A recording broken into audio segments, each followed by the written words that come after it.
Hey guys, David the Fish and Pastor here for KastKing, and today I want to give you 2 tips to help you catch those cold water bass.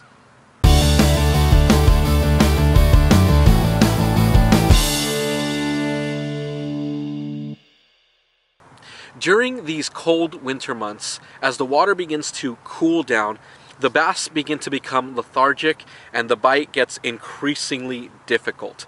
And if you live in a part of the country like I do, where you can still fish open water during the winter, there are a couple things that you can do to help increase your chances of hooking up on some bass. So today, I want to give you 2 very simple tips that should help increase your hookups, as well as show you some baits that fish very well in these cold water months. Rather than just telling you about these tips, I actually want to kind of demonstrate them for you by showing you some footage of a recent fishing trip that I took. I went out to one of my favorite lakes that I often fish, and during the fall and the spring, this is one of the best fishing lakes because it's a shad lake. So the bass will school up, they'll chase the shad, they're hitting on the surface, they're in the vegetation, they're really everywhere, and you can throw many different lures and they're going to hit it. But as I said, once the water cools down, they become lethargic, they become lazy, they don't want to hit the same things. So I went out this past weekend to do some fishing, and I started off throwing the conventional things that I normally throw. Things like crankbaits and shallow diving baits, things like that, and found that they had already kind of transitioned into those cold water behavioral patterns.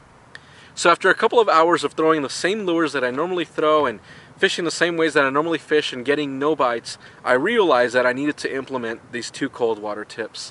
And the first one is to slow down. Slow down. Let me show you a couple of lures that work really well when you fish them slow in these cold water months. In my opinion, one of the most go-to cold water baits has to be the jerkbait. Now you can definitely fish a jerkbait in other months when the fish are more active, but what's great about it is that once the water cools down, you can change your cadence and then you can get on fish that way. Let me explain what that means. During those months when the fish are more active, you can be more erratic, you can be quicker with it. It could be a twitch, twitch, pause, and you're just bringing it back to you.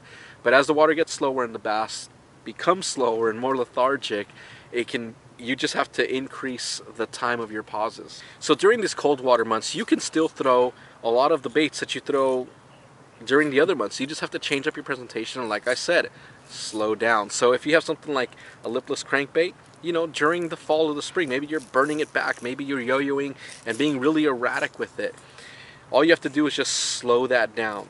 And maybe you're doing, long big yo-yos and you're letting it fall and bringing it up slowly, and you're kind of fishing it through the column, but kind of slow, and some pauses, things like that. Just your presentation has to change. Another great presentation for those cold water months that's going to kind of force you to slow down is just to fish finesse. Now you're talking about drop shots, Ned rigs, shaky heads, things like that. Those presentations that the bass don't really have to work for. They're slow, they're right in their face, and a lot of times they're going to strike not out of hunger but just out of reaction. They just kind of want it out of there, and if you have it in their face, you really increase your chances of getting hooked up.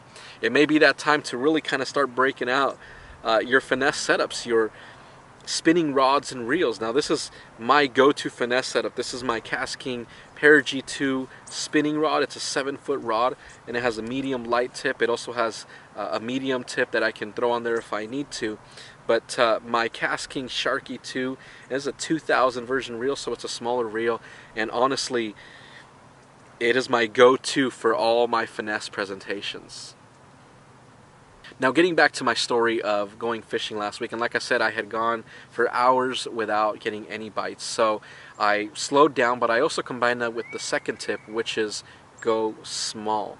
I minimize the size of my lure. Now you don't have to do this. Again, you can try one or the other. I decided to do both, and that's actually what led to my success of catching a fish, and not just a fish, but a pretty nice fish.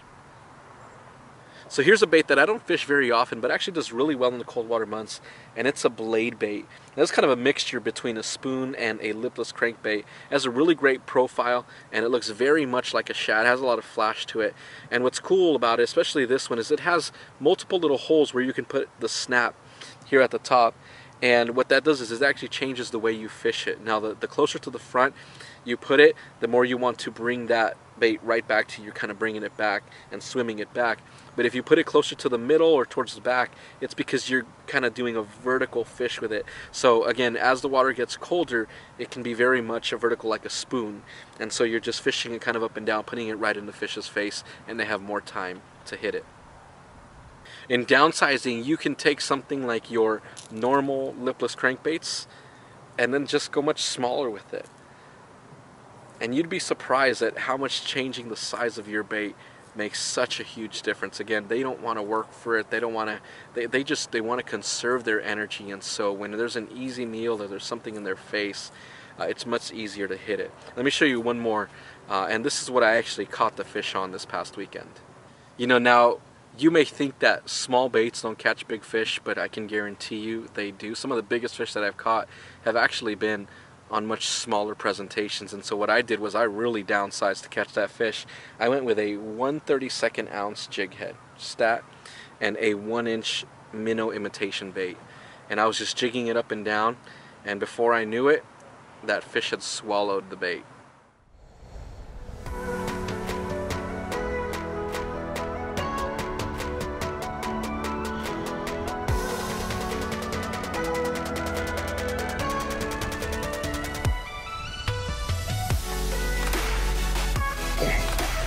There you go.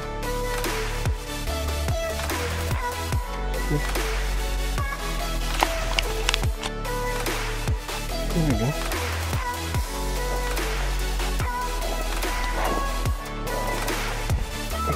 Bass, I'm sure.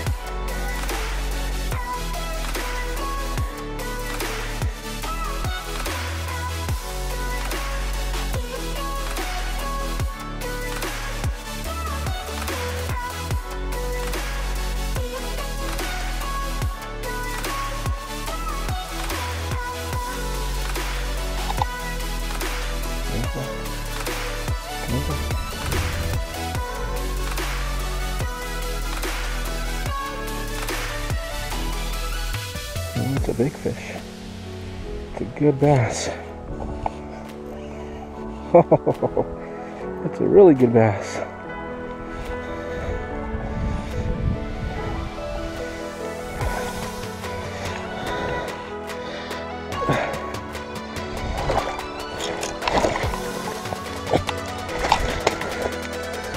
Just got in the water for him. Look at that mamma jamma. Oh, holy monkey. Woo! He came off right on the bank. I got in the water to get him. Ooh, my foot's all wet now. Holy monkey. Look at that bass. Look at that bass. Wow. Beautiful.